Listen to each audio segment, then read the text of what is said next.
Blois is joining us to talk about the political implications now of this intense, highly focused spotlight that is now on Minnesota. And it seems to be growing more intense as the moment goes by, especially yesterday with the Trump administration, the Department of Human Services announcing that they're going to cut off all child care funding for the state of Minnesota. Are you surprised by how fast this has played out? No, I think when you talk about the intensity, I envision a spotlight. That we've had this spotlight.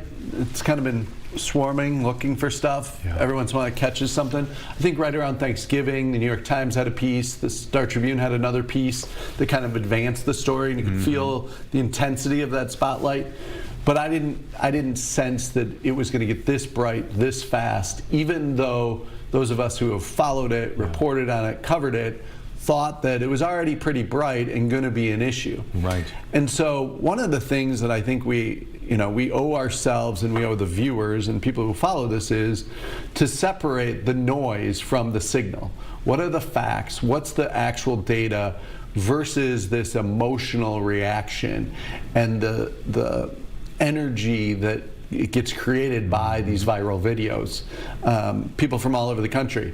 What's going on? What's going on? One of my best friends texts me once a week. What's going on? And I'm like, this is not new for us. No. Welcome to the story.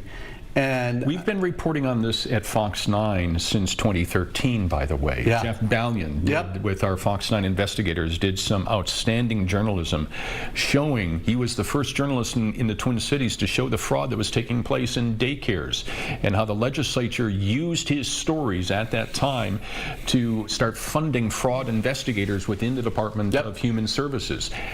That was back in 2013.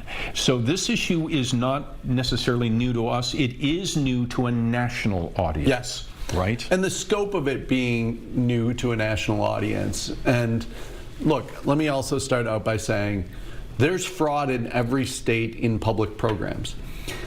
The issue here is how we've handled it or haven't handled it, and the lack of seriousness by which the public or the voters think it's been handled. That's ultimately what the discussion for the next few months is going to be amongst the public. They just announced what political operatives want to make this, that not enough has been done and not enough seriousness has been paid toward this issue. Right. Until now. And that people could keep doing it. And there's stories in this newsroom right now being developed about the timeline.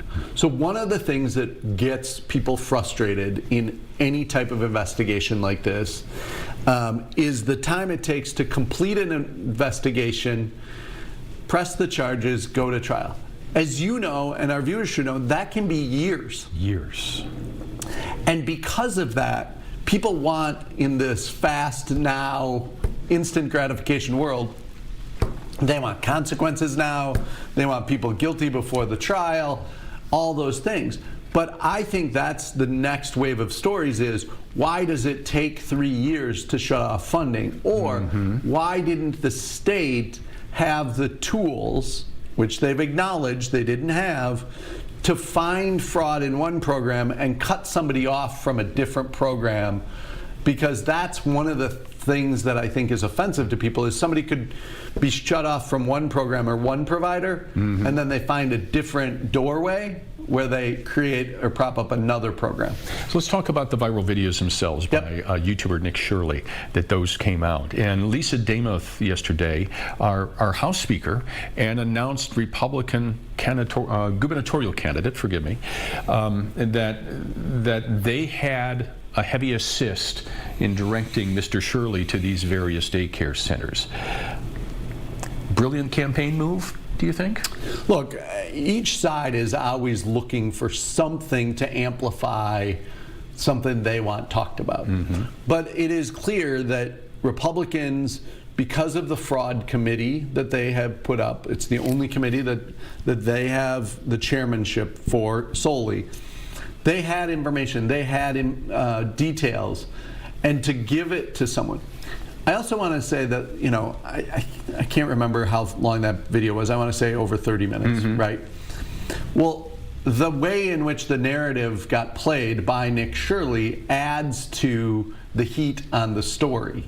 right? And so, as you know, production matters, It does. and the narrative matters. And he clearly created a narrative that brought this viral out there. I don't think House Republicans knew that or did that, but to feed him the information is no different than what Democrats feed to people on their side. Mm-hmm. In fact, just last weekend, there was an article in the Star Tribune about DFLers engaging influencers to get their message out. Right. And now DFLers are mad that Republicans used an influencer to get their message out. And so, as the normal people say, can we just solve the problem? Right. It's interesting. You and I were talking before we went out to the break. There's a social psychologist whose name is Jaap van Ginneken. He's Dutch, and he's been theorizing and writing on this for decades now. And 13 years ago, he wrote a book called Mood Contagion that essentially predicted the very moment that we're in right now. And what his specialty is colliding chaos theory, which is a mathematical theory against adaptive social organizations, right? And adaptive social movements. And he writes in his book that we are entering a whole new era. On one hand, hyperconnectivity has made the potential for social volatility through mood contagion greater than ever before. As worldwide public opinion and perceptions are increasingly like weather systems, obeying the laws of nature, but always in ways that make it hard to predict with any confidence beyond a mere 1 week horizon. This was written 13 years ago by Jaap van Ginneken. Well, I think it was 10 years ago that I said the politics in Minnesota was like the weather in Minnesota, where you still don't know what's going to happen on any given day. We've had a series of volatile years here. The biggest place to trace it, you could trace it all the way back to 1990, 1986, but obviously 1998 and Jesse Ventura. From then, we've had more and more volatility. As I talk to national reporters, which I'm sure you do, they're like, you guys really outkick your coverage here when it comes to big stories coming out of your state. But you're right. It does change our mood. It changes the way we relate to news. It gives us true feeling. Those of us who are in it all the time have to be pretty conscious of, like, is this affecting my mood? What is coming from this? I had a moment a few years back where I was on vacation, a story broke, and so I couldn't do anything about it, but I was like, oh good, I'll be able to figure that out a few days from now, Monday or Tuesday. And the story changed in those 5 days. Oh, yeah. So much so that it was a different story. And that was a lesson in, don't jump on the, quote, breaking news or the narrative that's first.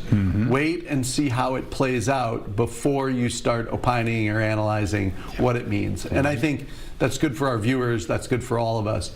But this viral video from Nick Shirley, the emotion to it, the 100 million views, that's a reminder that, like, you have to separate the signal from the noise. Yeah. All right. Blois Olson, always great to have you stop by. Good to be here. Appreciate your thoughts. All right.